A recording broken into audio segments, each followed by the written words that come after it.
লোকের চেতনা জেগে উঠেছে। ওই চেতনাবাজরা আসলে চেতনাবাজ নয়, গান জুটে, ইয়াবাখোর, ফেন্সিখোর, মদখোর। আর নারী যদি হয় পর পুরুষে আসক্ত নারীগুলো, এদের এখন জ্বলা শুরু হয়েছে। বলেন ঠিক না বেঠিক? আলেম ওলামা দেখলে কেহ জলে কতক লোকের দেহ, বুঝবে ওরা বেলা যখন হবে অবেলা, বুঝবে ওরা বেলা যখন হবে অবেলা। বেলা অবেলা হওয়া বোঝেন তো? এই গানের মেলা ব্যাখ্যা মানে মরি যাওয়ার পরে লাগে কার কথা কয় না? হুজুর হুজুর জানাজাটা পড়া, কারণ ও তো জানা যায় যে তাকবীর দিতে এটাই তো জানে না। হাত বাঁধে তাও উপরের হাত নিচেই দেয়, হ্যাঁ, আর নিচের হাত উপরে, এরম আছে না নাই? আবার বলে আগামীকাল সকাল 8টার সময় ঈদুল আজহার জানাজার নামাজ হবে। ঈদুল আজহার কেন নামাজ হবে? জানাজার নামাজ হবে। মানে জানেও না যে কেন নামাজ কোন নামাজ। আমার মাঝে মাঝে মনে হয় যে তোরা এই দুনিয়ায় থাকা, আমি চলে যাই, এ তোরা দেখে রাখ, আমার এখানে থাকা হবে না, সহ্যের বাইরে চলে যায়। এই আছে না নাই? পুলিশই ধরলো, গ্রেপ্তার করলো না কি করলো, হঠাৎ পেলো পায়ে শিকল বান্ধা গাছের সাথে, বেহুশ হয়ে পড়ে আছে, হাসপাতালে ভর্তি। তারপরে কি স্কুল থেকে সে বিপদে পড়েছে, এইগুলো মিডিয়ায় আসলো। হঠাৎ করে দেখি পরের দিন খবর উল্টে গেছে, বছর নিজেই মনে চাইছে তাই গেছে, মনে চাইছ তাই শিকল কিনেছে, মনে চাইছ তাই পায়ে বেঁধে, মনে চাইছ তাই শুয়েছিল বেহুশ হয়ে, ওর মনে চাইছ তাই বেহুশ হয়েছে। এ সহ্য না করি পারবেন কি করে? এগুলো ঘটছে না ঘটছে না? মানে কোনে কি হচ্ছে, কি আমাদের সামনে কি আসছে বুঝে পারাই কষ্ট। আল্লাহ জানে এই থেকে কবে পরিত্রাণ পাবো। তারপরে দেখি কি বল। ও আমি বলেছি যে বুঝবে ওরা বেলা যখন হবে বেলা। আজকের একটা বাস্তব ঘটনা বলি, যদিও এই ঘটনাটা তাদের সামনে পড়ে যেতেই। বাবা তোমার দরবারে সব পাগলের খেলা, হরেক রকম পাগল দিয়া মিলাইছো মেলা, হরেক রকম পাগল দিয়া মিলাইছো মেলা। বাবা তোমার দরবারে সব পাগলের খেলা, বাবা তোমার দরবারে সব পাগলের খেলা। ইস্যুর পরে ইস্যু আসে, কত ইস্যু আসে পাশে, ইস্যুর পরে ইস্যু আসে, কত ইস্যু আসে পাশে। তদন্ত করিতে গিয়ে ফুরাই যে বেলা, তদন্ত করিতে গিয়ে ফুরাই যে বেলা। বাবা তোমার দরবারে সব পাগলের খেলা, বাবা তোমার দরবারে সব পাগলের খেলা। সালমান শাহ মারা গেছে আজ 30 বছর হচ্ছে। কয় বছর? 30 বছর পরে আবার সেই মামলার তদন্ত আছে। এ বেলা ফুরানো তো ফুরানো, এমন অবস্থা যে কিয়ামত এসে যাবে তাও মনে হয় তদন্ত শেষ হবে, ঠিক না বেঠি? বাবা তোমার দরবারে সব পাগলের খেলা। টেলিভিশন টকশোর মাঝে কত বিজ্ঞানী টেকো আছে, এখন আবার টকশোয় খুব দাম। আম জনতার পার্টি বলে একজন তার সাধারণ সম্পাদক, নাম কি? আম জনতার পার্টি, নাম কি ওর? তারে কি নাম? আমি বলি আম জনতার পার্টি না, ও তো আসলে আম বিক্রেতার পার্টি। ও আম বেচে, জানেন কি না? জানেন আপনারা? আম বেচে। আর এখন লেগেছে এমন ভাবে, মানে মনে হচ্ছে যে কি এক, আরে তুই আম বেশি খাইস ওইটা বেশি খা, মনে হয় বোঝা গেছে। ওই যারা দাড়িওয়ালা টুপিওয়ালা ওর থেকে আম কেনে না, এই জন্য মিজাজটা খারাপ হয়েছে বেশি। টেলিভিশন টকশোর মাঝে কত বিজ্ঞানী টেকো আছে, আসলেতে ওরাই হলো শয়তানের চেলা, আসলেতে ওরাই হলো শয়তানের চেলা। বাবা তোমার দরবারে সব পাগলের মেলা, বাবা তোমার দরবারে সব পাগলের খেলা। আলেম ওলামা দেখলে কেহ জলে ওদের, জলে কতক লোকের দেহ। এরম আছে না নাই? আলেম ওলামা ওই যে রাজশাহী, জাকসু, চাকসু, ডাকসু, রাকসু, এইসব জায়গায় প্রধানশীল নারীরা যখন বুরকা পরি শপথ নিচ্ছে তখন কিছু লোকে জ্বলতেছে। এইসব জায়গায় যখন দাড়িওয়ালা টুপিওয়ালা নামাজিরা জিতে যাচ্ছে কিছু লোকে জ্বলতেছে। বলেন ঠিক না বেঠিক? যখন ঢাকা বিশ্ববিদ্যালয়ে মাদক সেবন যারা করে, গান জুটে, ভব ঘুরে, এদেরকে প্রবেশ নিষিদ্ধ করেছে, দোকানগুলো উচ্ছেদ করেছে, ক্লিন করতে চেয়েছে ঢাকা বিশ্ববিদ্যালয়। তখন কিছু কিছু লোকের চেতনা জেগে উঠেছে। ওই চেতনাবাজরা আসলে চেতনাবাজ নয়, গান জুটে, ইয়াবাখোর, ফেন্সিখোর, মদখোর আর নারী যদি হয় পর পুরুষে আসক্ত নারীগুলো, এদের এখন জ্বলা শুরু হয়েছে। বলেন ঠিক না বেঠিক? আলেম ওলামা দেখলে কেহ জলে কতক লোকের দেহ, বুঝবে ওরা বেলা যখন হবে অবেলা, বুঝবে ওরা বেলা যখন হবে অবেলা। বেলা অবেলা হওয়া বোঝেন তো? এই গানের মেলা ব্যাখ্যা মানে মরি যাওয়ার পরে লাগে কার কথা কয় না। হুজুর হুজুর জানাজানা পড়া দেখেন, ও তো জানা যায় যে তাকবিদি থাকে এটাই তো জানে না। হাত বাঁধতে তাও উপরের হাত নিচেই দেয়, হ্যাঁ, আর নিচের হাত উপরে এরম আছে না নাই? আবার বলে আগামীকাল সকাল 8টার সময় ঈদুল আজহার জানাজার নামাজ হবে। ঈদুল আজহার কেন নামাজ হবে? জানাজার নামাজ হবে, মানে জানেও না যে কেন নামাজ কোন নামাজ। আমার মাঝে মাঝে মনে হয় যে তোরা এই দুনিয়ায় থাকা আমি চলে যাই, এ তোরা দেখে রাখ, আমার এখানে থাকা হবে না, সহ্যের বাইরে চলে যায়। এ আছে না নাই? পুলিশই ধরলো, গ্রেপ্তার করলো না কি করলো, হঠাৎ পেলো পায়ে শিকল বান্ধা গাছের সাথে, বেহুশ হয়ে পড়ে আছে, হাসপাতালে ভর্তি। তারপরে কি ইস্কন থেকে সে বিপদে পড়েছে, এইগুলো মিডিয়ায় আসলো। হঠাৎ করে দেখি পরের দিন খবর উল্টে গেছে, বছর নিজে নিজেই মনে চাইছে তাই গেছে, মনে চাইছে তাই শিকল কিনেছে, মনে চাইছে তাই পায়ে বেঁধে, মনে চাইছে তাই শুয়েছিল বেহুশ হয়ে, ওর মনে চাইছে তাই বেহুশ হয়ে গেছে। এ সহ্য না করি পারবেন কি করে? এগুলো ঘটছে না ঘটছে না, মানে কনে কি হচ্ছে, কি আমাদের সামনে কি আসছে বুঝে পারাই কষ্ট। আল্লাহ জানে এই থেকে কবে পরিত্রাণ পাবো। তারপরে দেখি কি বল, ও আমি বলেছি যে বুঝবে ওরা বেলা যখন হবে বেলা। আজকের একটা বাস্তব ঘটনা বলি, যদিও এই ঘটনাটা তাদের সামনে পড়ে যেতেই পারে। মালয়েশিয়ায় একজন মারা গেল আমার গ্রামের, নাম বলবো না। মারা যাওয়ার পরে এই লাশটার কাছে যাবে করোনাকালীন সময়, এই লাশটার কাছে অবৈধ মানুষেরা তো যাইতে পারে না, অবৈধ যাদের পারমিট নাই, যারা ওখানে কাজ করতো ম্যাক্সিমামই পারমিট নাই, সব পালাই গেছে। আমি সেখানে গেলাম, যেয়ে সেই লাশটারে আমি নিজে পুলিশ ডেকে নিয়ে এই লাশটারে নিয়ে গেলাম থানায়, তারপরে হাসপাতালের ডিপ ফ্রিজে, তারপরে তার টিকিটের ব্যবস্থা করে লাশটা দেশে পাঠালাম। তার ছেলে আবার পরবর্তীতে মালয়েশিয়ায় গেছে, যেয়ে বিদেশ থেকে ছুটিতে এসেছে, এসে আজকে তার গায়ে হলুদ, কালকে তার বিয়ে। আলহামদুলিল্লাহ আমার দাওয়াত দিয়েছে, আবার মনে করেন না যে দাওয়াত দেয়নি বলে হুজুর রাগ করি বলছে। আমার দাওয়াতও দিয়েছে বরযাত্রীর, এমনকি আমি আজকে এখানে আসার আগে সেই বাড়ি থেকে 1 প্লেট ওই যে গায়ে হলুদের ক্ষীর রান্না পর্যন্ত বাড়ি পৌঁছে দিয়েছে, 1 চামচ খেয়েও আইছি। কিন্তু এই কথা কেন বলছি? যার বাবার লাশ আসলো মালয়েশিয়া থেকে, আজকে তার গায়ে হলুদ, কালকে তার বিয়ে, অন্তত মনে করা উচিত ছিল মালয়েশিয়া থেকে আসলাম, আমার বাবার তো লাশটা এসেছিল, আজকে এই বিয়ের দিনটা একটু আল্লাহর স্মরণ করি, একটু হুজুরদের ডেকে নিয়ে আসি, একটা দোয়া মাহফিল করি বা একটু দোয়া করি, অথবা বাবার কবরটা জিয়ারত করি। ও বাবা, ডিজে ভাড়া করে নিয়ে বাড়ি দিচ্ছে, তো আমার পালঙ্গ কাটতেছে। দে বাড়ি বলছে, দে বাড়ি কুপান দেশ। আমি মনে হয় এখনো যেই শুনতে পারবো, আসরে আজান হচ্ছে তাও বন্ধ করার মধ্যে নেই। আমি চিন্তা করলাম যে এই বকা দেবো কি করে, আমারও দাওয়াত করি, ঠিক আছে বেকায়দা না, আমারও দাওয়াত করিস এখন যে এই বকি কি করে। এবার যখন ক্ষীর দিয়ে গেল, আমি মনে মনে করছি যাক ভাগ্য ভালো আমি যাইনি, গেলিয়ে ক্ষীরটা দিতে না রে।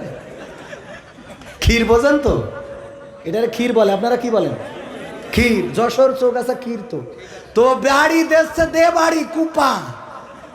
আমার মনে বড্ড আশা, এই বাড়ি যদি আর কেউ মারা যায়, এইবার আর লাশ পাঠাবো না, বিদেশেও না, ওই দিন আমার টাকা দিয়ে আমি এই মাইকালাগের বলবো ডিজে নিয়ে আয়, দে কুপান বাজা, দরকার হলে একটা স্পিকার কবরের মধ্যে ঢুকাই দে, দিয়ে ব্লুটুথ দে বাজা। ঠিক না বে ঠিক? করার দরকার আছে না নাই? তোর বিয়ের দিন যদি ডিজে বাজে, তোর গায়ে হলুদের দিন যদি ডিজে বাজে, তোর নুনু কাটার দিন যদি ডিজে বাজে, তোর মরার দিনও ডিজে বাজে। ইমামের জায়গায় থাকবে স্পিকার, আর বলবে দয়াল তোর লাইগা রে দয়াল। হ্যাঁ, ঠিক আছে তো বাবা? আলহামদুলিল্লাহি রাব্বিল আলামিন। রব্বানা জালামনা আনফুসানা। তাহাজ্জুদের নামাজে তাসবিহ টাইমতেছে বড়, মানে আমি সাইজি বড় কথা বলেছি, বুঝলাম না। এরা আবার আরেকটা বোঝে, শয়তান। খালি শুধু পড়ি পড়ি খারাপ জায়গায় নিয়ে যাওয়া লাগে। হ্যাঁ, এ ঠিক না বে? ঠিক সত্য বলছি না মিথ্যা বলছি?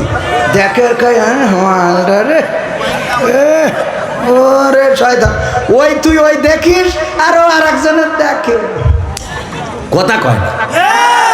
তুমি ওই চায়ের দোকানে সিরিয়াল মারবা, স্টার জলসা, জি বাংলা, তারপর আরো কি আছে, শাহরুখ খান, ময়ূরী, পূর্ণিমা, রানী মুখার্জি, কারিনা কাপুর, ঐশ্বরিয়া রায়, তারপরে আর কি আরো একটা আছে আমাদের আমির হামজা ভাই নাম কইল, রাশমিকা মান্দানা। কি মান্দানা? রাশমিকা মান্দানা দেখবা আর মনে মনে করবা এইরাম একটা যদি পাইতাম রে, তাইলে সোগা সার পানের খিলি তারে খাওয়াইতাম। যখন তুমি এইটা বলো তখন তোমার স্ত্রী বলে স্বামী আমার যেমন তেমন, দেওর আমার মনের মতো। ঠিক না বে? ঠিক। তুমি ওইটা খোঁজো, তোমার বউ বলে যে স্বামী আমার যেমন তেমন, দেওর আমার মনের মতন, কারণ ও রাত 12টায় আসলো, রাত 10টা পর্যন্ত আমার দেওর ডিউটি করে। আছে না নাই? তার মানে আগে তোমার ভালো হওয়া লাগবে। ফজরের আজান হয়ে গেল, তুমি মসজিদের জন্য গেলে না, কম্বল ঢারে মুড়ি দিলে ওই নামাজ পড়াই স্ত্রীটাও বেনামাজি হয়ে যাবে। কিন্তু ফজরের আজান হলো আর তুমি উঠে যদি মসজিদের দিকে চলে যাও, একদিন, 2 দিন, 3 দিন, 5 দিন যাওয়ার পরে দেখবা তোমার স্ত্রী, তুমি বলো নাই, নিজে থেকে উঠে নামাজ পড়া শুরু করে দিয়েছি। ঠিক বলছি না? ঠিক বলছি। তাহাজ্জুদের সময় উঠে যান, যাই নামাজে বসে নামাজ আদায় করা শুরু করে দেন।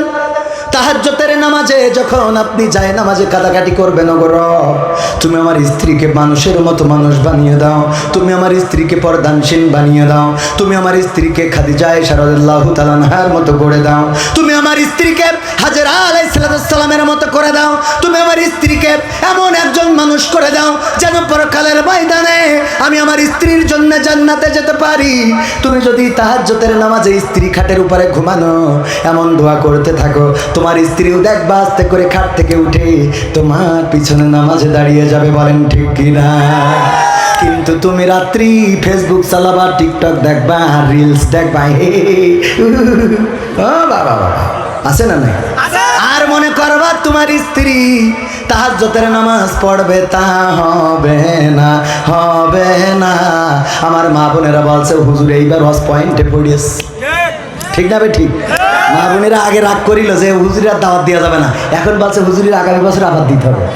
জিজ্ঞেস করে দেখেন কে আজকালকের ছেলেরা বই নিয়ে আর বসে না, ও বাবা গুগলে সার্চ করিয়া পড়ে। ওরে কালের মেয়েরা কোরআন হাদিস ধরে না, এখনকার মা বোনেরা কোরআন হাদিস পড়ে না, ও আল্লাহ টিকটকে ভিডিও ওরা করে। আজকালকের ছেলেরা বই নিয়ে আর বসে না, গুগলে সার্চ করিয়া পড়ে। আগের সময় প্রেম করিলে আমার মুরব্বীরা বলতো পাইছো কি, এখন বলে শখ করিয়া বাবু তুমি খাইছো কি। আগের সময় প্রেম করিলে মুরব্বীরা বলতো পাইছো কি, এখন বলে শখ করিয়া বাবু তুমি খাইছো কি। লজ্জা শরম নাই আইলাম কোন জামানাই, লজ্জা শরম নাই আইলাম কোন জামানাই, ভবিষ্যৎ দেখি অন্ধকারে। আজকালকের ছেলেরা বই নিয়ে আর বসে না, ও বাবা গুগলে সার্চ করিয়া পড়ি। নতুন করে হয়েছে চালু এখন আবার কোন ট্রেন্ড, পরিচয় করাই দেখি এই আমার গার্লফ্রেন্ড। আছে না নাই? শুধু কি ছেলেরা পরিচয় করায়?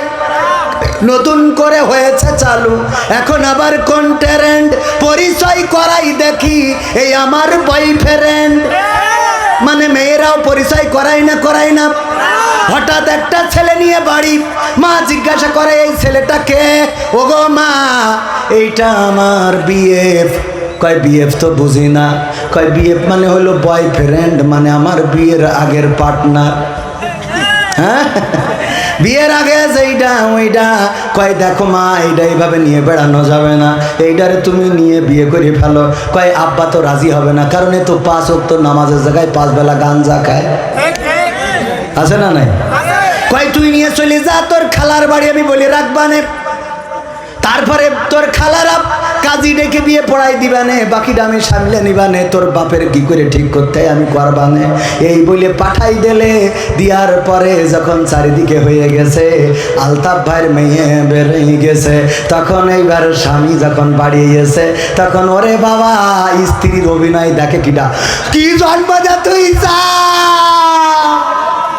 ও আল্লাহ আমার মুখি চুটি খালি লাগাইল রে,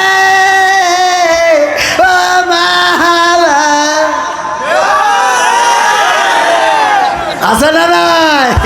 ওরে বাবা ওর অভিনয়ের কাছে আমার শেখ হাসিনাও ফেল, ঠিক না বেটে? এমন পাকা অভিনেতা কি জন্ম তো তুই চাও, চুল খালি লাগাই যাবো কি জন্ম দিতে এইটা মেয়ে তোমার জন্ম দিতে কইল কিনা? ও 10 মিনিটই, আর তুই যে 25 বছর ধরে মানুষ করলি ওর দোষ সব, কথা কয় না, ঠিক না বেটে? এই অভিনেতা আছে না নাই? নতুন করে হয়েছে চালু, এখন আবার কন্টেন্ট পরিচয় করাই দেখি, এই আমার বয়ফ্রেন্ড। শরমের মাথা খাইয়া গেছে ওরা পাগল হইয়া, ভবিষ্যৎ দেখি অন্ধকারে। আজকালকের ছেলেরা বই নিয়ে আর বসে না, কি করে? মোবাইলে সার্চ করিয়া পড়ে। আমি বলিলাম 12টা পর্যন্ত কথা বলবো, কিন্তু একটু বেশি হয়ে গেছে, আর 5টা মিনিট কি দেয়া যাবে? রাজি আছেন? কারা কারা হাত দেখতে চাই? লিল্লাহি তাকবীর। আল কোরআনের আলো, আল হাদিসের আলো, আমার নেতা তোমার নেতা, নারায়ে তাকবীর।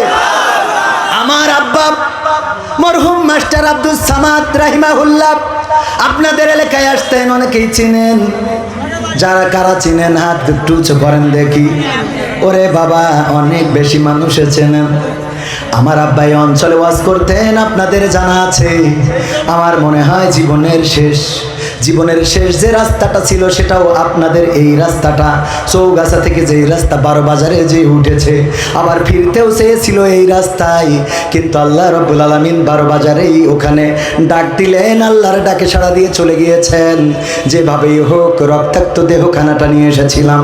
ওগো আমার ভাইয়েরা, আমার আব্বা এই অঞ্চলে ওয়াজ করেছেন এমন একটা সময়, যেই সময় মোবাইল ছিল না, যেই সময় এত অত্যাধুনিক ব্যবস্থা ছিল না, ক্যামেরা ছিল না, ক্যামেরা থাকলেও এতটা সহজে পাওয়া যেত না।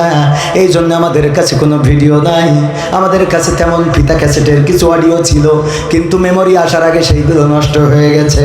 ও আমার ভাইজানেরা, বাবার জন্য আপনাদের কাছে একটু দোয়া চাই। আব্বার কথা এই জন্য মনে পড়লো, 2বার এসেছে, এই গ্রামেও 2বার এসেছে। আব্বার কথাই জন্য মনে পড়ল, যেই চৌগাছায় অলিতে গলিতে আমার আব্বা ওয়াজ করে বেরিয়েছেন, কিন্তু দুঃখজনক আল্লাহ রাব্বুল আলামিন এই চৌগাছায় এই সিজনে আমার মাত্র একটা দাওয়াত, আর এর মধ্যে এই সিজনে আর কোনো ফাঁকা নেই। ওই যে একজন দাওয়াত খুঁজলে পেয়ে যাবে আপনি, কিন্তু বললাম এই বছর না আগামী বছর, আগামী বছর ছাড়া এই বছর সব শেষ। ও ওয়াজের সিজন শুরু হওয়ার আগে ডায়েরিতে সব ডেট ফিল আপ হয়ে যায়। এমনকি 2026 সালে মানে আগামী সিজনে মাহফিল করবে, 26-এর ওই সিজনে নভেম্বর ডিসেম্বর, সেই ডেটগুলো এখন হয়ে যাচ্ছে। কি করবো, বাঁচবো কিনা তাও জানি না। হুজুর না নিয়ে রাখেন, হুজুর পথ খরচটাও পাঠাই দিচ্ছি বিকাশ করে, একটু রাখেন বাবা, আমি যদি মরি যাই এই টাকা আল্লাহর রাস্তায় মাফ করে দেবো। হ্যাঁ তালি দাও, একটু চাল ডাল কিনে খাওয়া না, কি অসুবিধা? মাফ করে দিলি তোর অসুবিধা নেই, হ্যাঁ মাফ করে দিলি তো অসুবিধা নেই। আমার ভাইয়েরা, সেই চৌগাছায় এই একটাই ওয়াজ। এইটা তো আমার অক্টোবরের ডেট, গতকাল ছিল, আজকে আবার আমার ইউনিয়নে প্রোগ্রাম ছিল, সেটা বন্ধ হওয়ার কারণে আজ আসার তৌফিক আল্লাহ দিয়েছেন। রিজিকের মালিককে গতকালকে লেখে নাই আসি নাই, আজকে লিখেছে আসছি, খাইছি, আবার পকেটে করে নিয়ে যাবানে ইনশাআল্লাহ। তো এই জন্যে শেষ মাহফিল, যেহেতু শুরু এটা শেষ এটা চৌগাছায়। এর আগে গতবার একটা করে গেছিলাম চৌগাছায়, ওই গতবার 2টা মনে হয় করিলাম না, গতবারও একটা। ওই যে SM হাবিব, উনি ছিল ওই মাহফিলের অতিথি। উনি হ্যাঁ কোন জায়গায় যান, উনি এসে বললো যে আমার শ্বশুর বাড়ি যেহেতু জিগর কাছে, সেই সুবাদে শালা, তো আমি ওই শালা সেই যে ওয়াজ করেছিলাম, এই জন্য আর বাধা দিতে পারিল না ওই সময়। কিন্তু তখন 5 আগস্টের আগে, এত সোজা কথা না, ওই যে ভাইও ছিল, মিথ্যে কথা বলবো কেন, ওয়াজ করতে যে মিথ্যে কথা বলি লাভ আছে? আর একটা ওয়াজ করিলাম আপনাদের এখানে, ওই আজে সব শেখ হাসিনার উন্নয়ন নিয়ে বর্ণনা করিলাম, কারণ চেয়ারম্যান পাশে বসা ছিল। ও দোয়ার সময় বলছে হুজুর খালেদা জিয়ার জন্য একটু দোয়া করে দেন, অসুস্থ। তো আমি বলছি কেন, আপনি চেয়ারম্যান না? তো বলছে হ্যাঁ। তো আমি বলছি কোন দল? বলছেন BNP চেয়ারম্যান। তো আমি বলছি তো আগের তো কবেন না, আমি তো সেই ধরে সব উন্নয়নের রস করলাম। যাত্রাপুর মনে আছে আপনাদের?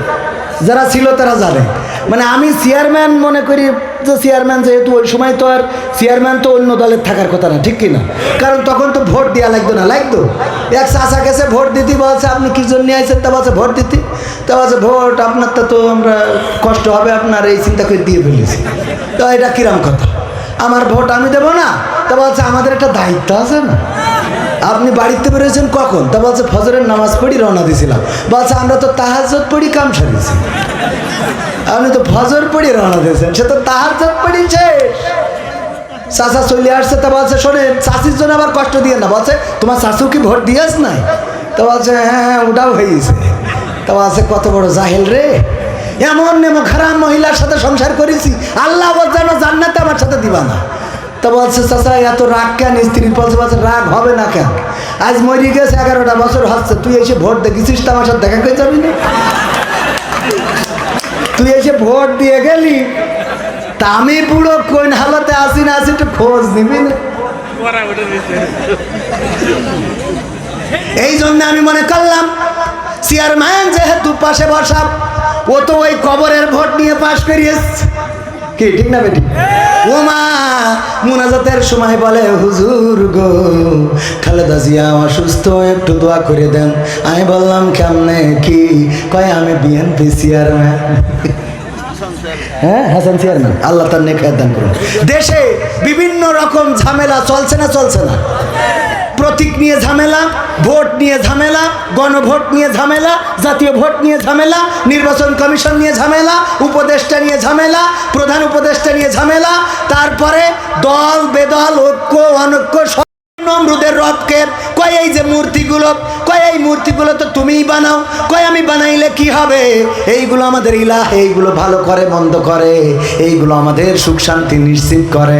ইব্রাহিম আলাইহিস সালাম চিন্তা করলেন এটা তো সঠিক উত্তর নয়, কারণ আমার বাবা যেই মূর্তিগুলো বানান সেই মূর্তিগুলো কেমন করে আবার রব হতে পারে, কেমন করে ভালো মন্দের বিচার করতে পারে? পথ খুঁজতে লাগলেন।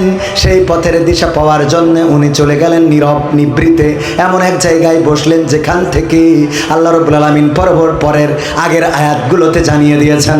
৭৬ নম্বর আয়াতে আল্লাহ বলছেন ফালাম্মা জান্না আলাইহিল লাইলু রাআ কাওকাবান ক্বালা হাযা রাব্বি ফালাম্মা আফালা ক্বালা লা উহিব্বুল আফিলিন। আল্লাহ রাব্বুল আলামিন বলছেন ওই দিন ইব্রাহিম আলাইহিস সালাম আকাশে দেখলেন তারা। কি দেখলেন? তারা। তারা দেখার পরে বললেন এই তারাটাই আমার রব হবে, এটাই আমার আল্লাহ, এটাই আমার স্রষ্টা, এটাই আমার প্রভু, আমি এটাকেই রব মেনে নিলাম। এই কথা যখন বলে বসে আছেন, তারার দিকে তাকিয়ে অপলক দৃষ্টিতে হঠাৎ করে তারাটা স্তম্ভিত হয়ে গেল, ডুবে গেল। সন্ধ্যা তারা আস্তে করে মিট মিট করে আবার নিভে গেল। বলল যেটা নিভে যায়, যেটা অস্তমিত হয়ে যায়, সেটাকে আমি তার প্রতি কখনো আসক্ত হতে পারি না, সেটাকে রব বলে মেনে নিতে পারি না। বসে আছেন চলে হাত দিয়ে চুপচাপ। কিছুক্ষণ পরে দেখলেন যে টকবক করে একটা চন্দ্র পশ্চিম আকাশে উঠা শুরু হয়েছে। ওই চন্দ্রের তারার থেকে চন্দ্রের আকারটা ছিল বড়, আলোটা ছিল বেশি।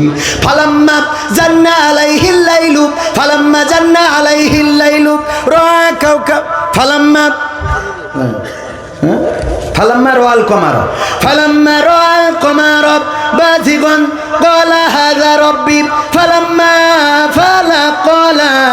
লা ইল্লাম ইয়াহদিনি রব্বি লাকুনান্না মিনাল কওমিদ দাল্লিন।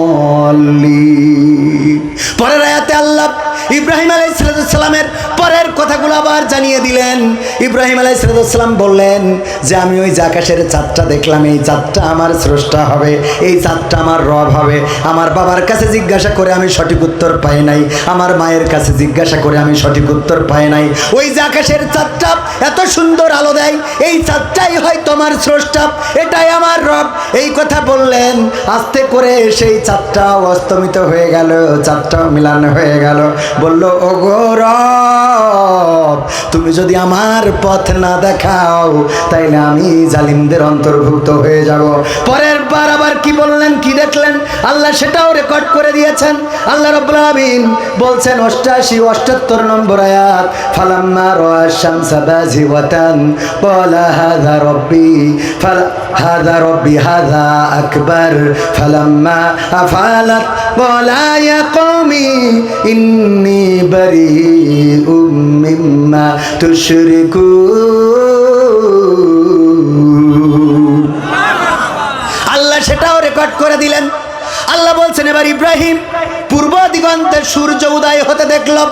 ফালাম্মা রাআ শামসা, সূর্য উদয় হতে দেখল। দেখার পরে বলল, এটাই আমার রব। হাযা আকবার, এটা ওদের থেকে বড়। তারার থেকে চাঁদ বড় ছিল আর চাঁদের থেকে সূর্যটা বড়। কিন্তু যখন সেই সূর্যটা আবার নিজের প্রখরতা হারিয়ে পশ্চিম আকাশে ঢলে পড়ল, অস্তমিত হয়ে গেল, তখন বলল, গো আমার কম শুনে নাও, আমি পথের দিশা পেয়ে গেছি, আমি পথের দিশা পাইছি, আমি রাস্তা পাইছি। এবার বলল, ইন্নী ওয়াজ্জাহতু ওয়াজহিয়া লিল্লাযী ফাতারাস সামাওয়াতি ওয়াল আরদ হানিফাও ওয়া মা আনা মিনাল মুশরিকিন। এবার বললেন, ওগো জাতি, ওগো আমার জাতির লোকেরা, ওগো আমার কওমের লোকেরা, তোমরা শুনে নাও। এতদিন ধরে মনে করেছিলাম এইটা ছাড়া উপায় নাই, এতদিন ধরে মনে করেছিলাম এইটা ছাড়া উপায় নাই, এতদিন ধরে মনে করেছিলাম এইটা ছাড়া উপায় নাই। কি কি বলেছি বুঝে নেন, এত বুঝাতে যাব না, কিন্তু এখন বুঝলাম রে এইটা ছাড়া উপায় নাই। ভাইরা আমার, সব বোঝা হয়ে গেছে রে। আকাশে তারা দেখলাম, চন্দ্র দেখলাম, তারকারাজি দেখলাম, চন্দ্র দেখলাম, সূর্য দেখলাম, এইগুলো সব অস্তমিত হতে দেখলাম। এবার বুঝে নিলাম এইগুলোর পিছনে একজন কারিগর আছে, যে তারকা উঠান আবার ডুবান, যে চন্দ্র উঠান আবার ডুবান, যে সূর্য উঠান আবার ডুবান। আমি সেই আল্লাহর দিকে আমার মুখটা করে দিলাম আর বলে দিচ্ছি, শুনে নাও, আমি তোমাদের শিরকের সাথে নিজেকে আর সম্পৃক্ততা রাখলাম না। বলেন আল্লাহু আকবার। আমরা যাই নামাজের দোয়া বানাইছি, অসুবিধা নাই, পড়েন। কিন্তু এই আয়াতটা কেন আসলো এবং এই আয়াতটা বলার পরে ইব্রাহিম আলাইহিস সালামের নমরুদের লোকেরা আদর আপ্যায়ন করে আপেল খাওয়ালো, কথা কয় না, আঙ্গুর খাওয়ালো, না খাওয়াই নাই, বরং এই কথার পরে ইস্তিকামাত থেকে, এই কথার পরে নিজেকে অটল রেখে যখন চলে গেল মন্দিরে, ও কাজের মেলায় গিয়েছে। আর ইব্রাহিম আলাইহিস সালাম এই সুযোগে কুড়াল একখান নিয়ে চলে গেল মন্দিরে। মন্দিরে যাওয়ার পরে মূর্তিগুলো ভাঙলো, শুধু বড়টা ছাড়া। বড়টার কাঁধের উপরে কুড়ালটা রেখে বাড়ি যেয়ে নিশ্চিন্তে বসে আছে। নমরুদের লোকজন যখন বাড়িতে আসলো, আসার পরে দেখে মন্দিরের মূর্তিগুলো ভেঙে রেখেছে। বলল, এইগুলো কারা করেছে? কয় কারা করেছে এত তো দেখার দরকার নেই, ওই পরাজিত শক্তি করেছে। আমাদের ধারণা ওরাই করেছে। কিছু হইলেই দোষ আছে না নাই? কথা কয় না, আছে না নাই? যা হইতো তাতেই দোষ, যা হইতো তাতেই দোষ। আর সুযোগ একটা পাইছিল রে, কিছু হইলেই একেবারে চোখ বুঝে আমার পুলিশ ভাইয়েরাও কোনো মামলা তদন্ত লাগতো না। আমার ভাইজানের আজকেও যারা গল্প করলো, তারা বললো, ভাই জীবনে কারো বড় কথা বলি নাই, জীবনে কারো কোনোদিন একটা চড় থাপ্পড় দিই নাই, অথচ নাশকতার মামলা খেয়েছি, মানুষ হত্যার মামলা হয়েছে, খুন খারাপির মামলা হয়েছে, অন্যায়ের মামলা হয়েছে। এমনিভাবে হামলা মামলা আপনাদের এলাকায় ছিল না। মরা লোকও ছাড় পায় নাই। পুলিশরা ওদের মুখস্থ কথা, কি কথা, মুখস্থ কথা যা করেছে হুজুররা করেছে। ওই যে একবার একটা ওই যে আপনাদের বর্ডারের কাছে যাদের বাড়ি, বর্ডার থেকে বল্টু সাইকেলে করে বালু নিয়ে আসছে, বাস্তায় কি করে কিনে আসছে বালু।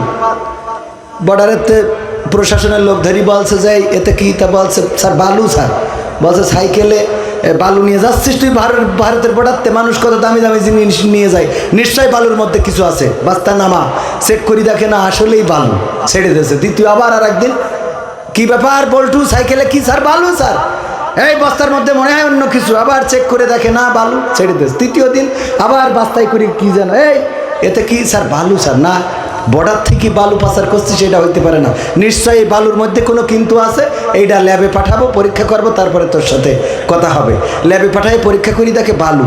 বল্টুর সাথে দেখা হয়েছে, চৌগাছা হয়েছে ব্রিজের মাথায় ওখানে, বলছে যে এই বল্টু তুই এই প্রতিদিন এই যে বাইসাইকেলে করি বালু পাচার করিস, কোন দুঃখী কদিন রে? তা বলছে স্যার আমি তো আসলে বালু পাচার করি না, আমি ওই সাইকেলটাই পাচার করি। আপনারা তো পড়ি পড়ি খালি চেক করেন বালু, কি পাচার করে আর ধরি ধরি কি চেক করে, আমাদের অবস্থা তাই হয়েছিল। পাচার হয়ে যায় কত কিছু আর মামলা হয় বুঝতে না,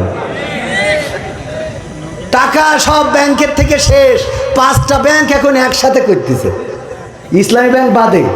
ইসলামী ব্যাংক মানে বাংলাদেশ ইসলামী ব্যাংক যেটা, এইটা বাদে বাকি অন্য অন্য যে ইসলামী ব্যাংক আছে, সোশ্যাল ইসলামী ব্যাংক, আল আরাফা ইসলামী ব্যাংক, ফার্স্ট সিকিউরিটি ইসলামী ব্যাংক, তারপরে আরও কী কী ইসলামী, 5টা একসাথে। অনেকে আবার ওইটার সাথে আমাদের ইসলামী ব্যাংক লাগাই ফেলতেছে। এইটা না, এইটা এখন পর্যন্ত ঠিক আছে, কারণ এইটার কর্মীগুলো এখনও ন্যায় সৎ এবং সততা দিয়ে কাজ করে যাচ্ছে, বলেন ঠিক কিনা?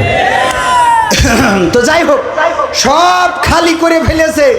ও স্যারেরা খুঁজে পায় না, খালি খুঁজে পায় দাড়িওয়ালা, টুপিওয়ালা, পাঞ্জাবিওয়ালা। কিছু হইলেই মামলা এদের নামে, আছে না নেই? বালু পাচার করে না সাইকেল পাচার করে, এটা বোঝার ক্ষমতা নেই। ওগো আমার ভাইয়েরা, এখনো প্রশাসনে অবস্থা খারাপ না ভালো? এখনো খারাপ, এখনো আছে না নাই? ওই সময় বলতো হুজুর কথা বলেন ঠিক আছে, কিন্তু রাজনীতি করেন না। আর এই সময় এসে বলে হুজুর আমি শিবিরের সাথী ছিলাম। এই সত্য বলছি না মিথ্যা বলছি? সব আল্লাহর ওয়ালি ছিল।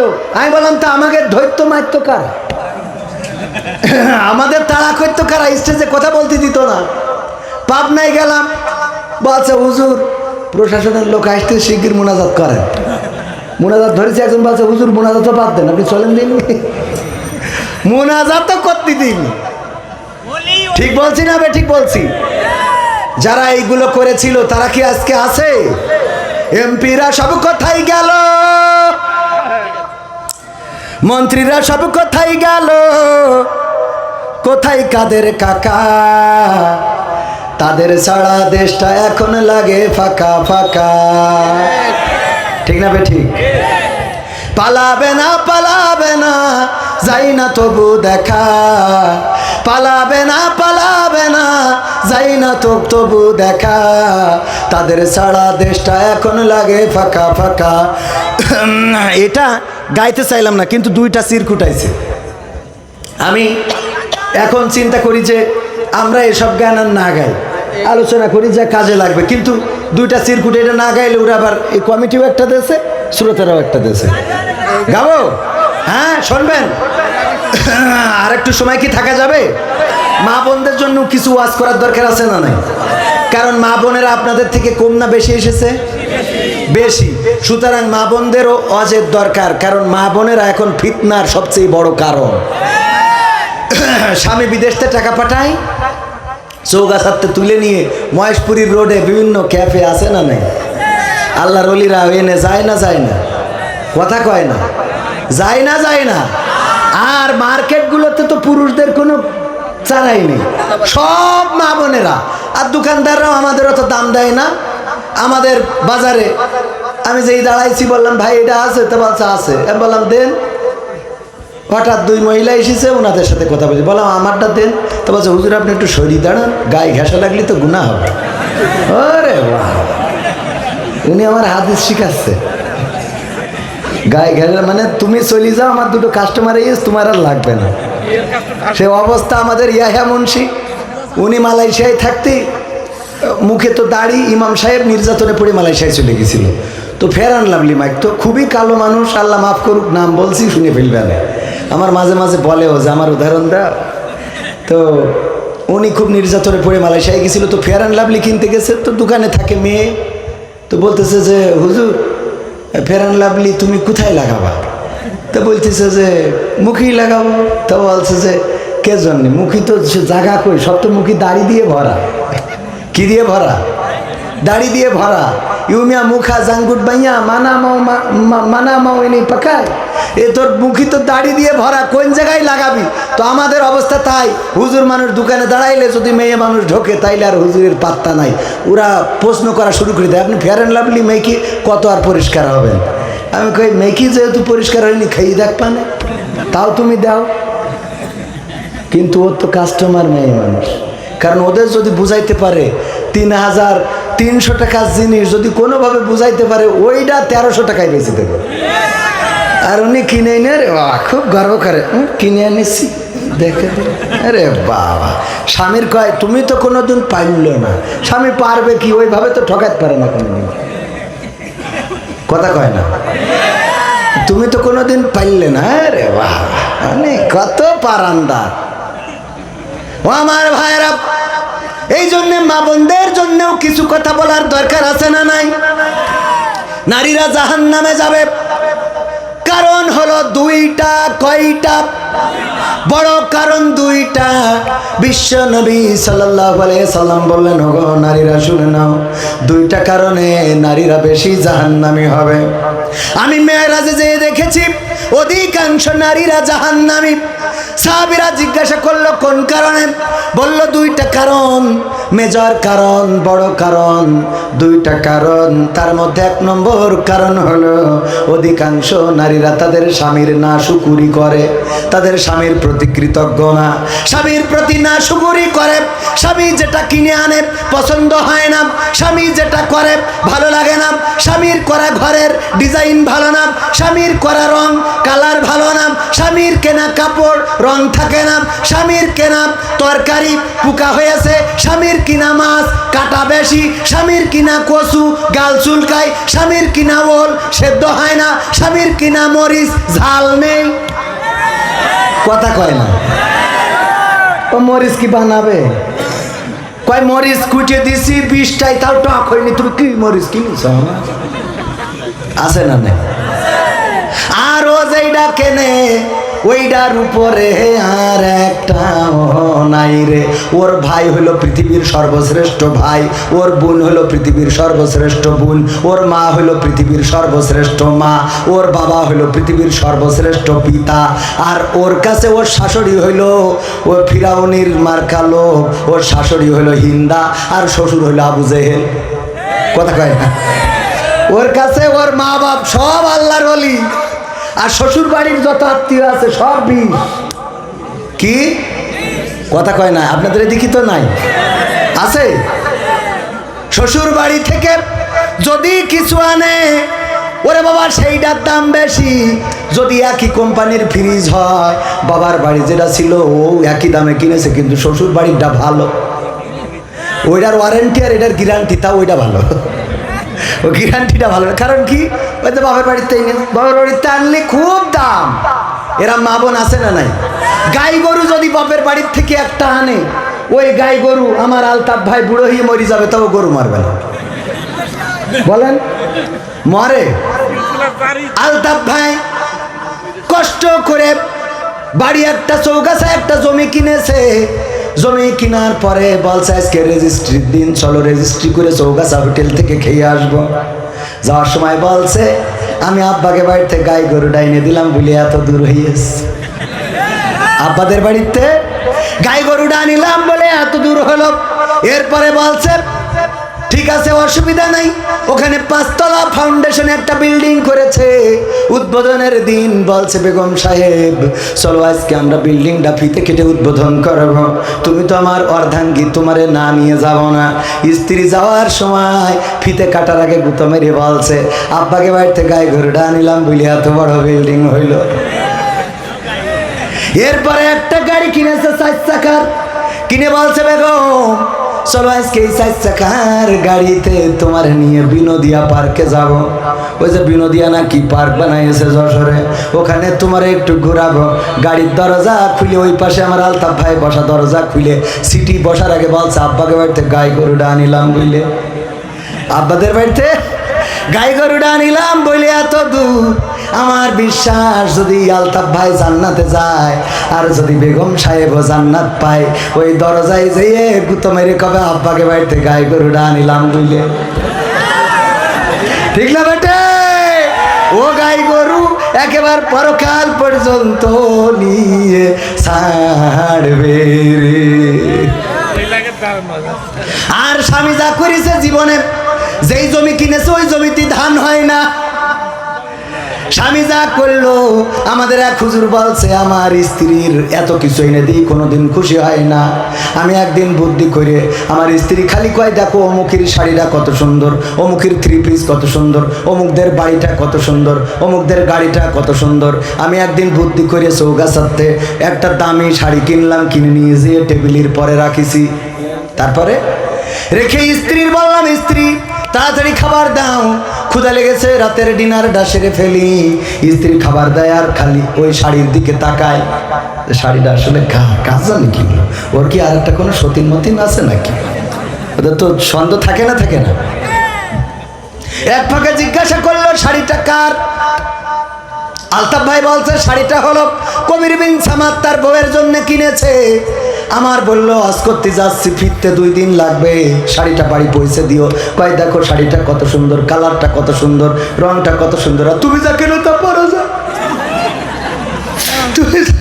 আমার আব্বা যা কি দেখে নিয়ে দিল, আমার সারা জীবনটা চলতে চলতে গেল, ও সারা জীবন চলতে চলতে গেল।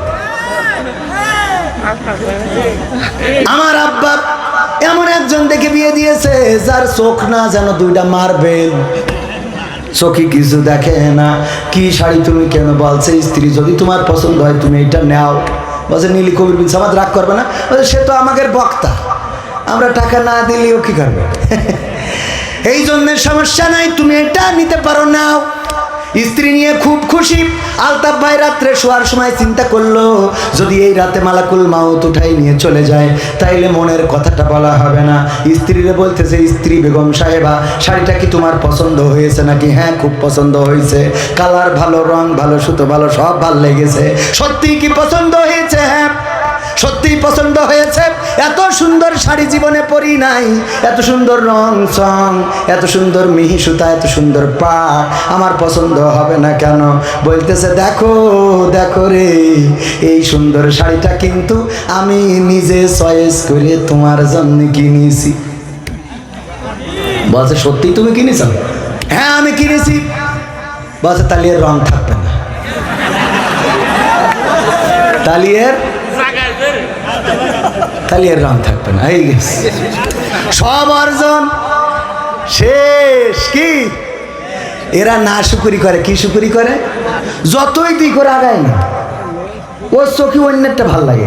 ওই শাহরুখ খান দেখো কত সুন্দর করে রানী মুখার্জির নিয়ে তাকে নাকে চিন্তা করে রে, তোমার তো কোনো যোগ, ও নাচতে পারে, মাঠে খাটতে খাটতে বল বিয়ারিং সব প্রাপ্ত হয়ে গেছে, ঠিক না বে? ঠিক মোবিলি কাজ করে না ঠিক মতো, ও তুই নাচাবি কি করে শাহরুখ খানের মতো, ঠিক না বে? ঠিক আছে না নাই?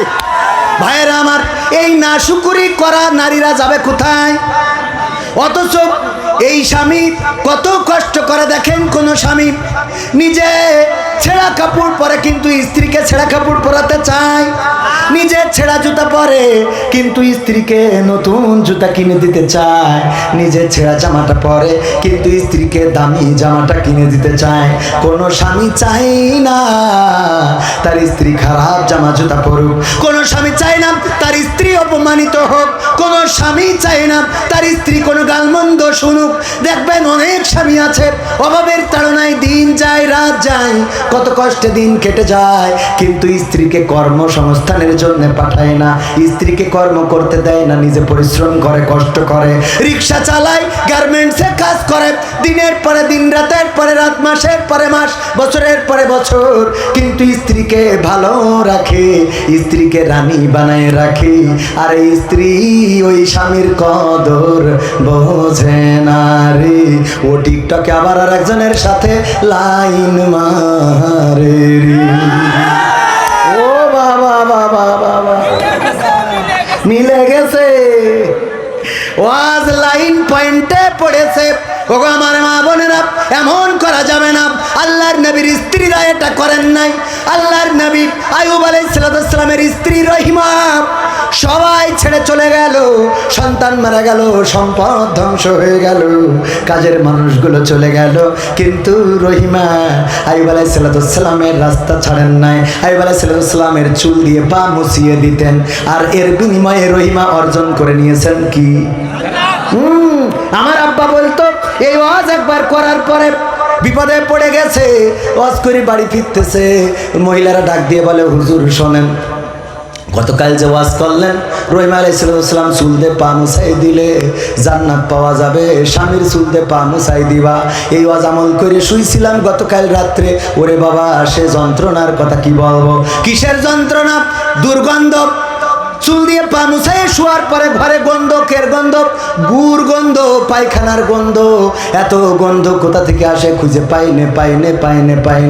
লম্প জ্বালালাম খুঁজে পেলাম না, হেরিকেন ধরালাম তাও পেলাম না, খুঁজতে এক সময় আমার স্বামী আমার চুল টেনে নাকের কাছে নিয়ে দেখে চুল থেকে গন্ধ। স্বামী জিজ্ঞাসা করলো, তোমার চুল থেকে কেন এই পায়খানার গন্ধ, কোন কারণে? বললাম তা তো জানি না, হুজুর ওয়াজ করেছে যদি স্বামীর চুল দিয়ে পা মুছাই দিতে পারো তাইলে জান্নাত পাওয়া যাবে। রহিমা আলাইহিস সালাম আইয়ুব আলাইহিস সালামের চুল দিয়ে পা মুছাই জান্নাত পেয়েছে। আমি চিন্তা করলাম ওয়াজটা আমল করে শুই, আমি তাই তোমার চুল দিয়ে পা মুছাই তারপরে শুইছিলাম। ও জাত গেল বলো এ কোন আজব কারখানা, ও জাত গেল বলো। ওরে সত্য কাজে কেউ নয় রাজি, সত্য কাজে কেউ নয় রাজি, সবই দেখি তা না না না। ও জাত গেল বলো। কেন জাত গেল? ওর স্বামী ওই যে মোড়ের মাথায় সর্পরাজপুর ওই চার দোকানে বসে খেলছিল তাস, হঠাৎ করে আর্মির গাড়ি এসেছে, টাকা দিয়ে খেলছিল, এই জন্য তাড়াতাড়ি করে টাকাও ফেলাই রেখে, তাসও ফেলাই রেখে, জুতো ফেলাই রেখে দৌড় দিয়েছে, বাঁশবাগানে কিটা ছেড়ে রেখেছে, ওইটা চটকাই দিয়ে চুপচাপ শুয়ে রয়েছে, আর ওইটা মুসায় শুয়েছে রে। মা বোনেরা বলছে হুজুর গো আপনি ওয়াজ করে চুলতে পা মুছাই দিতে কইছেন, অসুবিধে নেই, আমরা দেব, কোনো আপত্তি নেই, কিন্তু দয়া করে একটু স্বামীদের বলবেন ওরা যেন টিউবকলের পাটা ধুয়ে তারপর শোয়, অন্তত টিউবকলের পাটা ধুয়ে যেন শোয়, তা না হলি তো জ্বালার শেষ রে। আমার স্বামীরা আমার ভাইদের ওয়াজ পয়েন্টে পড়িল। এইবার স্বামীদের বলি, স্ত্রী খারাপ হয়ে যাচ্ছে, আপনি এসে বলেন হুজুর একটু দোয়া করি। কি আমার 8 লাখ টাকা নিয়ে হাঁটা দিয়েছে, আছে না? নেই? আমি বলি হাঁটা দেবে না কেন? তুমি স্ত্রী খোঁজো রাবিয়া বসরির মতো, স্ত্রী খোঁজো খাদিজা রাদিয়াল্লাহু তাআলা আনহার মতো, স্ত্রী খোঁজো ফাতেমা রাদিয়াল্লাহু তাআলা আনহার মতো, স্ত্রী খোঁজো আসিয়া আলাইহিস সালামের মতো, হাজরা আলাইহিস সালামের মতো, সারা আলাইহিস সালামের মতো, কিন্তু তুমি সারাদিন চায়ের দোকানে বসে পরিমণি আর নুরা লাইলা দেখে বেড়াবা, আর স্ত্রী তাহাজ্জুদের নামাজে থাকবে, এই কন্যে পাও? কথা কয় না? তুমি চার দোকানে বসে সিরিয়াল মারো, ময়ূরী, পূর্ণিমা, জাগের সব সাইজ বড় আর কি, ওইগুলো দেখি বেড়াবা, আর বাড়ি মনে করবা যে তোমার এসেছে, মনে হয় ওই জাতীয় দলের লোক না, হুজুর হলো আল্লাহর দলের লোক। কার দলের? সবাই বলেন কার দলের? আল্লাহর দলের লোক যারাই আল্লাহর দিন এই জমিনে কায়েম করতে চাইবে, প্রতীক যা হয় হোক, নেতা যে হয় হোক, আল্লাহর দল আল্লাহর দিন যে কায়েম করতে চাইবে, আমরা সে যে হয় হোক, আমরা তার পক্ষের লোক। বলেন ঠিক কিনা? ঠিক না বে ঠিক? যদি কেউ দাড়ি পাল্লা নিয়ে ইসলামের বিপক্ষে চলে যায়, তাইলে ওই দাড়ি পাল্লার টেঙাতে দেয়া হবে, দেয়া হবে। যদি কেউ হাত পাখা নিয়ে কোরআনের বিপক্ষে কথা বলে, তাইলে ওই হাত পাখা দিয়ে আর বাতাস খাবো, খাবো। কারণ হাত পাখা যতই হোক, আপনি ইসলামের বিপক্ষে যাবেন, এটা মানা হবে। আমরা না ভোট দিতেও রাজি, হ্যাঁ ভোট দিতেও রাজি। এখন এক দল বলছে না ভোট দাও, আর এক দল বলছে হ্যাঁ ভোট দাও। আমাদের কথা হলো ইসলাম যারা কায়েম করতে চাইবে তাদের পক্ষে হ্যাঁ, ঠিক না বেঠিক? দাড়ি টুপির পক্ষে যারা যাবে তাদের পক্ষে হ্যাঁ। এই জমিনে দুর্নীতি যারা মুক্ত করতে চাইবে তাদের পক্ষে, সবাই বলেন তাদের পক্ষে। এই জমিনে যারা সন্ত্রাসী বন্ধ করতে চাইবে তাদের পক্ষে, এই জমিনে যারা খুন খারাপি বন্ধ করতে চাইবে তাদের পক্ষে, এই জমিনে যারা ধর্ষণ জেনা ব্যভিচার বন্ধ করতে চাইবে তাদের পক্ষে। কিন্তু এই জমিনে যারা অন্যায়, চাঁদাবাজি, লুটতরাজ, লুণ্ঠন, স্বৈরাচারী, দুঃশাসন, এই জাতীয় কাজগুলো যারা করতে চাইবে তাদের পক্ষে। বলেন, তার মানে আমরা হ্যাঁরও পক্ষে নারও পক্ষে। এর পক্ষে? হ্যাঁরও পক্ষে নারও পক্ষে। হ্যাঁ পক্ষে কোন দিক থেকে? যেই দিক থেকে আমরা দেখব যে আল্লাহর সাথে সম্পৃক্ততা আছে, আল্লাহর হুকুমের বাইরে না, সেটা আমাদের জন্য হ্যাঁ। কিন্তু যেটার সাথে আল্লাহর সাথে সম্পর্ক নাই, বরং আল্লাহ সেটা নিষেধ করেছেন, এই জাতীয় কাজের সাথে যদি সম্পৃক্ততা রাখে আর এই জাতীয় কাজ যদি করতে চায়, সে জামাতের হোক, চরমনার হোক, হেফাজতের হোক, দাড়িওয়ালা হোক, টুপিওয়ালা হোক, পাঞ্জাবিওয়ালা হোক, জুব্বাওয়ালা হোক, তাদের পক্ষে না। কথা ক্লিয়ার? আমি কি কোনো রাজনীতির কথা বললাম? বলেছি একটাও রাজনীতির কথা পাবেন না। ওয়াজ করবো 12টা পর্যন্ত, রাজনীতির কথা যদি বলি বলবেন যে হুজুর নেই, রাজনীতির কথা কেন বলবো? কোরআন এসেছে এই সমাজে শান্তি প্রতিষ্ঠার জন্য। ইসলাম মানে কি? তো শান্তি প্রতিষ্ঠা করার জন্য যে কথা বলতে হবে সেটা তো বলাই লাগবে। এটাকে রাজনীতি বলার কোনো সুযোগ নেই, এটাই আল্লাহর নীতি। কার নীতি? বলেন কার নীতি? কোরআনের সাথে যারা করবে দ্বন্দ্ব, তাদের সাথে কবু হবে না আপোষ। কোরআনের সাথে যারা করবে দ্বন্দ্ব, তাদের সাথে কবু হবে না আপোষ। জেল জুলুম হলেও হবে, জেল জুলুম হলেও হবে, বিবেকের কাছে তবু রব নির্দোষ। আমার রবের কাছে রব নির্দোষ, মহান প্রভুর কাছে রব নির্দোষ। কোরআনের সাথে যারা করবে দ্বন্দ্ব, তাদের সাথে কবু হবে না। কোরআনের কথা যারা বলে যায় আজ, তাদের দমাতে কত ফন্দি। কাউকে ধরে নিয়ে দিয়েছে ফাঁসি, কাউকে রেখেছিল বন্দি। কোরআনের কথা যারা বলে যায় আজ, তাদের দমাতে কত ফন্দি। কাউকে ধরে নিয়ে দিয়েছে ফাঁসি, কাউকে রেখেছিল বন্দি। হক কথা বললেই চলে যায় গাব, কোরআনের কথা সইতে পারে না। হক কথা বললেই চলে যায় গাব, কোরআনের কথা সইতে পারে না। জানি না তাদের আমাদের পরে কেন এত আক্রোশ। আক্রোশ আছে না নাই? জেল জুলুম হলেও হবে, জেল জুলুম হলেও হবে, বিবেকের কাছে তবু রব নির্দোষ। আমার রবের কাছে রব নির্দোষ, মহান প্রভুর কাছে রব নির্দোষ। কোরআনের সাথে যারা করবে দ্বন্দ্ব, তাদের সাথে কবু হবে না। কোরআনের কথায় আজ বলতে গেলে আসছে বাধা কত ভাবে। কোরআন প্রেমিকেরা হাতে রেখে হাত সামনে এগিয়ে যাবে, যাবে না? যাবে না?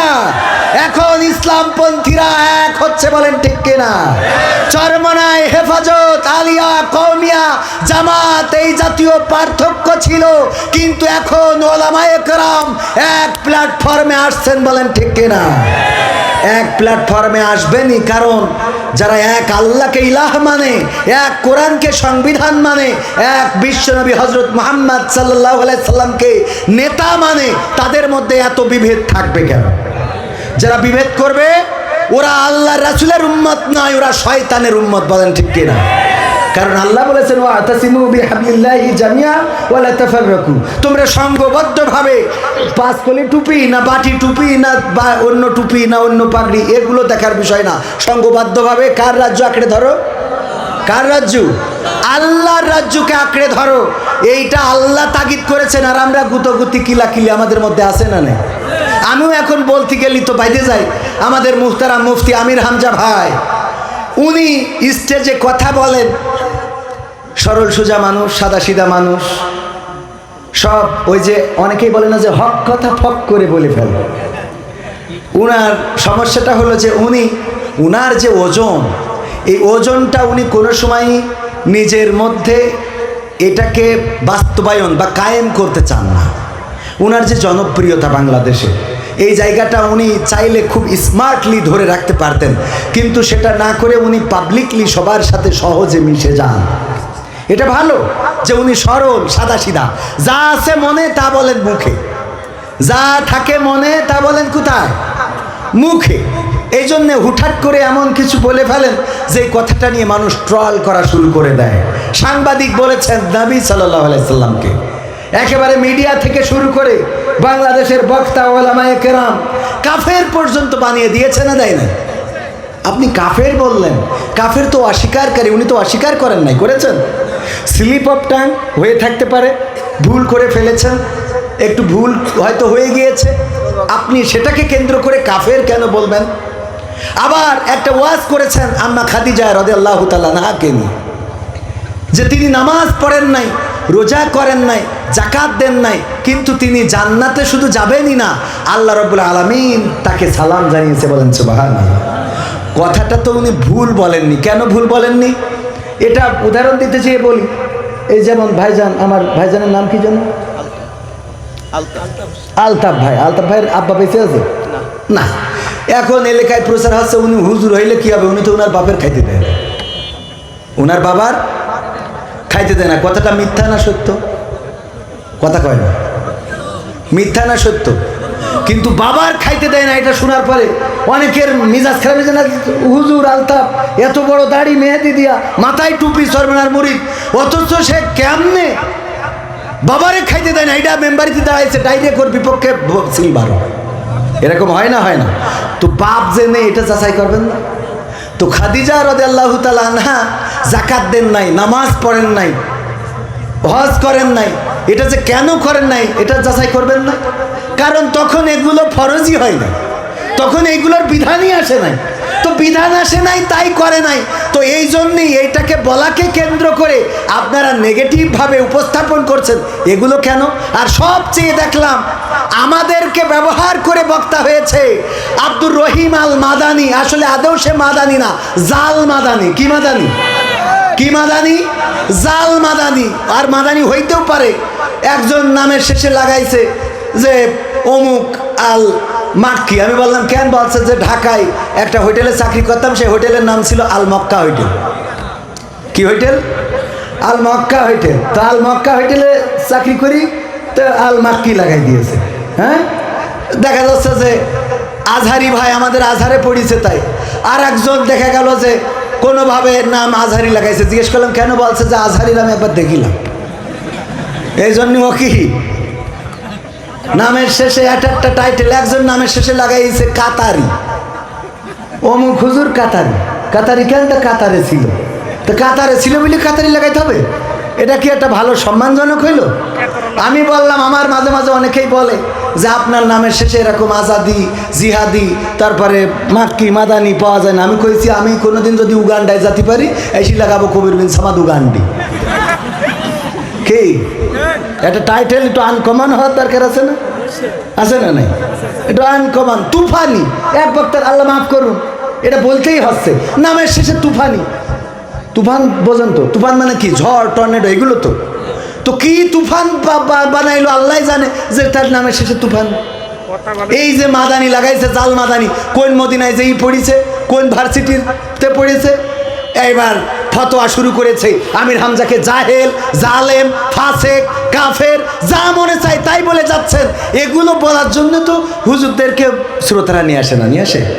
আপনার কাছ থেকে দুইটা ভালো কথা শুনতে চাই, দুইটা মিষ্টি কথা শুনতে চাই, দুইটা দিনের কথা শুনতে চাই, দিনের বয়ান শুনতে চাই, যেটা শুনলে কাজে লাগবে, পরকালে জাহান্নাম থেকে মুক্তি পেয়ে জান্নাতে যাওয়া যাবে, আল্লাহ রাসূলের ভালোবাসা অর্জন করা যাবে, আল্লাহকে পাওয়া যাবে, সেই কথাগুলো শুনতে চাই। আজকে মজের স্টেজগুলো আমরা এই বানাই ফেলেছি।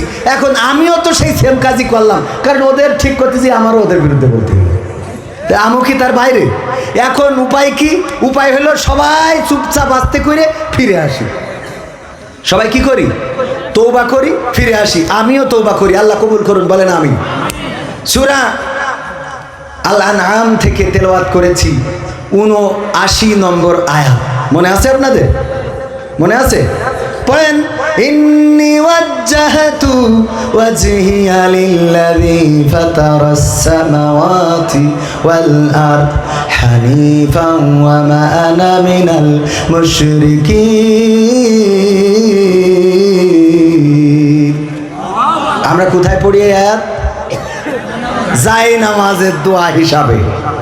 কিন্তু জানি না এই আয়াতটা কোথায় নাজিল হলো, কেন নাজিল হলো, এই আয়াতটার শুরু কোথায়, কেন আবার কোরআনে অন্তর্ভুক্ত করা হলো, কেন নবীর মাধ্যমে জানিয়ে দেওয়া হলো।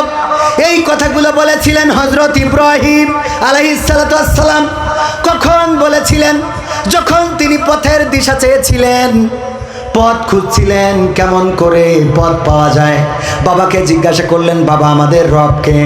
বলল আমাদের রব হলো এই মূর্তিগুলো, আমাদের রব হলো।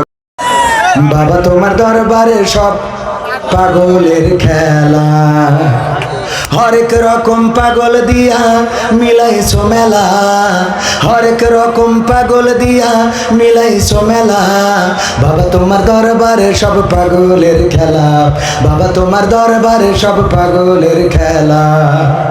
ইস্যুর পরে ইস্যু আসে, কত ইস্যু আসে পাশে, ইস্যুর পরে ইস্যু আসে, কত ইস্যু আসে পাশে। তদন্ত করিতে গিয়ে ফুরাই যে বেলা, তদন্ত করিতে গিয়ে ফুরাই যে বেলা। বাবা তোমার দরবারে সব পাগলের খেলা, বাবা তোমার দরবারে সব পাগলের খেলা। সালমান শাহ মারা গেছে আজ 30 বছর হচ্ছে। কয় বছর? 30 বছর পরে আবার সেই মামলার তদন্ত আছে। এ বেলা ফুরানো তো ফুরানো, এমন অবস্থা যে কিয়ামত এসে যাবে, তাও মনে হয় তদন্ত শেষ হবে, ঠিক না বেঠি? বাবা তোমার দরবারে সব পাগলের খেলা। টেলিভিশন টকশোর মাঝে কত বিজ্ঞানী টেকো আছে, এখন আবার টকশোয় খুব দাম। আম জনতার পার্টি বলে একজন, তার সাধারণ সম্পাদক, নাম কি? আম জনতার পার্টি, নাম কি ওর? তারে কি নাম? আমি বলি আম জনতার পার্টি না, ও তো আসলে আম বিক্রেতার পার্টি। ও আম বেচে, জানেন কি না? জানেন আপনারা? আম বেচে, আর এখন লেগেছে এমন ভাবে, মানে মনে হচ্ছে যে কি এক, আরে তুই আম বেশি খাইস, ওইটা বেশি খা। মনে হয় বোঝা গেছে ওই যারা দাড়িওয়ালা টুপিওয়ালা ওর থেকে আম কেনে না, এই জন্য মিজাজটা খারাপ হয়েছে বেশি। টেলিভিশন টকশোর মাঝে কত বিজ্ঞানী টেকো আছে, আসলেতে ওরাই হলো শয়তানের চেলা, আসলেতে ওরাই হলো শয়তানের চেলা। বাবা তোমার দরবারে সব পাগলের মেলা, বাবা তোমার দরবারে সব পাগলের খেলা। আলেম ওলামা দেখলে কেহ জলে, ওদের জলে কতক লোকের দেহ। এরম আছে না নাই? আলেম ওলামা ওই যে রাজশাহী, জাকসু, চাকসু, ডাকসু, রাকসু, এইসব জায়গায় প্রধানশীল নারীরা যখন বুরকা পরি শপথ নিচ্ছে, তখন কিছু লোকে জ্বলতেছে। এই সব জায়গায় যখন দাড়িওয়ালা টুপিওয়ালা নামাজিরা জিতে যাচ্ছে, কিছু লোকে জ্বলতেছে, বলেন ঠিক না বেঠিক? যখন ঢাকা বিশ্ববিদ্যালয়ে মাদক সেবন যারা করে, গান জুটে, ভব ঘুরে, এদেরকে প্রবেশ নিষিদ্ধ করেছে, দোকানগুলো উচ্ছেদ করেছে, ক্লিন করতে চেয়েছে ঢাকা বিশ্ববিদ্যালয়, তখন কিছু কিছু লোকের চেতনা জেগে উঠেছে। ওই চেতনাবাজরা আসলে চেতনাবাজ নয়, গান জুটে, ইয়াবাখোর, ফেন্সিখোর, মদখোর আর নারী যদি হয় পর পুরুষে আসক্ত নারীগুলো, এদের এখন জ্বলা শুরু হয়েছে, বলেন ঠিক না বেঠিক? আলেম ওলামা দেখলে কেহ জলে কতক লোকের দেহ, বুঝবে ওরা বেলা যখন হবে অবেলা, বুঝবে ওরা বেলা যখন হবে অবেলা। বেলা অবেলা হওয়া বোঝেন তো? এই গানের মেলা ব্যাখ্যা, মানে মরি যাওয়ার পরে লাগে কার কথা কয় না? হুজুর হুজুর জানাজারা পড়া, কারণ ও তো জানা যায় যে তাকবীর থাকে, এটাই তো জানে না। হাত বাঁধতে তাও উপরের হাত নিচেই দেয়, হ্যাঁ, আর নিচের হাত উপরে, এরম আছে না নাই? আবার বলে আগামীকাল সকাল 8টার সময় ঈদুল আজহার জানাজার নামাজ হবে। ঈদুল আজহার কেন নামাজ হবে?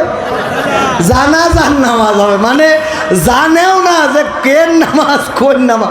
আমার মাঝে মাঝে মনে হয় যে তোরা এই দুনিয়ায় থাকা, আমি চলে যাই, এ তোরা দেখে রাখ, আমার এখানে থাকা হবে না, সহ্যের বাইরে চলে যায়। এই আছে না নাই? পুলিশই ধরলো, গ্রেপ্তার করলো না কি করলো, হঠাৎ পেলো পায়ে শিকল বান্ধা, গাছের সাথে বেহুশ হয়ে পড়ে আছে, হাসপাতালে ভর্তি। তারপরে কি ইস্কন থেকে সে বিপদে পড়েছে, এইগুলো মিডিয়ায় আসলো। হঠাৎ করে দেখি পরের দিন খবর উল্টে গেছে, বছর নিজেই মনে চাইছে তাই গেছে, মনে চাইছে তাই শিকল কিনেছে, মনে চাইছে তাই পায়ে বেঁধে, মনে চাইছে তাই শুয়েছিল বেহুশ হয়ে, ওর মনে চাইছে তাই বেহুশ হয়ে গেছে। এ সহ্য না করি পারবেন কি করে? এগুলো ঘটছে না ঘটছে না, মানে কনে কি হচ্ছে, কি আমাদের সামনে কি আসছে বুঝে পারাই কষ্ট। আল্লাহ জানে এই থেকে কবে পরিত্রাণ পাবো। তারপরে দেখি কি বল। ও আমি বলেছি যে বুঝবে ওরা বেলা যখন হবে বেলা। আজকের একটা বাস্তব ঘটনা বলি, যদিও এই ঘটনাটা তাদের সামনে পড়ে যেতেই পারে। মালয়েশিয়ায় একজন মারা গেল, আমার গ্রামের, নাম বলবো না। মারা যাওয়ার পরে এই লাশটার কাছে যাবে, করোনাকালীন সময় এই লাশটার কাছে অবৈধ মানুষেরা তো যাইতে পারে না, অবৈধ যাদের পারমিট নাই, যারা ওখানে কাজ করতো ম্যাক্সিমামই পারমিট নাই, সব পালাই গেছে। আমি সেখানে গেলাম, যেয়ে সেই লাশটারে আমি নিজে পুলিশ ডেকে নিয়ে এই লাশটারে নিয়ে গেলাম থানায়, তারপরে হাসপাতালে ডিপ ফ্রিজে, তারপরে তার টিকিটের ব্যবস্থা করে লাশটা দেশে পাঠালাম। তার ছেলে আবার পরবর্তীতে মালয়েশিয়ায় গেছে, যে বিদেশ থেকে ছুটিতে এসেছে, এসে আজকে তার গায়ে হলুদ, কালকে তার বিয়ে। আলহামদুলিল্লাহ আমার দাওয়াত দিয়েছে, আবার মনে করেন না যে দাওয়াত দেয়নি বলে হুজুর রাগ করি বলছে। আমার দাওয়াতও দিয়েছে বরযাত্রীর, এমনকি আমি আজকে এখানে আসার আগে সেই বাড়ি থেকে 1 প্লেট ওই যে গায়ে হলুদের ক্ষীর রান্না পর্যন্ত বাড়ি পৌঁছে দিয়েছে, 1 চামচ খেয়েও আইছি। কিন্তু এই কথা কেন বলছি? যার বাবার লাশ আসলো মালয়েশিয়া থেকে, আজকে তার গায়ে হলুদ, কালকে তার বিয়ে, অন্তত মনে করা উচিত ছিল মালয়েশিয়া থেকে আসলাম, আমার বাবার তো লাশটা এসেছিল, আজকে এই বিয়ের দিনটা একটু আল্লাহর স্মরণ করি, একটু হুজুরদের ডেকে নিয়ে আসি, একটা দোয়া মাহফিল করি বা একটু দোয়া করি, অথবা বাবার কবরটা জিয়ারত করি। ও বাবা, ডিজে ভাড়া করে এনে বাড়ি দিচ্ছে, তো আমার পালঙ্গ কাটতেছে। দে বাড়ি বলছে, দে বাড়ি কুপান দেখছে। আমি মনে হয় এখনো যেই সুন্দর আসলে আজান হচ্ছে, তা বন্ধ করার মধ্যে নেই। আমি চিন্তা করলাম যে এই বকা দেবো কি করে, আমারও দাওয়াত করি, ঠিক আছে বেকায় দানা, আমারও দাওয়াত করিস, এখন যে এই বকি কি করে। এবার যখন ক্ষীর দিয়ে গেল, আমি মনে মনে করছি যাক ভাগ্য ভালো, আমি যাইনি, গেলিয়ে ক্ষীরটা দিতে না রে। ক্ষীর বোঝেন তো, এটার ক্ষীর বলে, আপনারা কি বলেন? ক্ষীর, যশোর চৌগাছা ক্ষীর। তো বাড়ি দেখছে, দে বাড়ি কুপা। আমার মনে বড্ড আশা, এই বাড়ি যদি আর কেউ মারা যায়, এইবার আর লাশ পাঠাবো না, বিদেশেও না। ওই দিন আমার টাকাতে আমি এই মাইকালাগের বলবো ডিজে নিয়ে আয়, দে কুপান বাজা, দরকার হলে একটা স্পিকার কবরের মধ্যে ঢুকাই দে, দিয়ে ব্লুটুথ দে বাজা। ঠিক না বে ঠিক? করার দরকার আছে না নাই? তোর বিয়ের দিন যদি ডিজে বাজে, তোর গায়ে হলুদের দিন যদি ডিজে বাজে, তোর নুনু কাটার দিন যদি ডিজে বাজে, তোর মরার দিনও ডিজে বাজে। ইমামের জায়গায় থাকবে স্পিকার আর বলবে দয়াল তোর লাইগা রে দয়াল। হ্যাঁ ঠিক আছে তো বাবা। আলহামদুলিল্লাহি রাব্বিল আলামিন।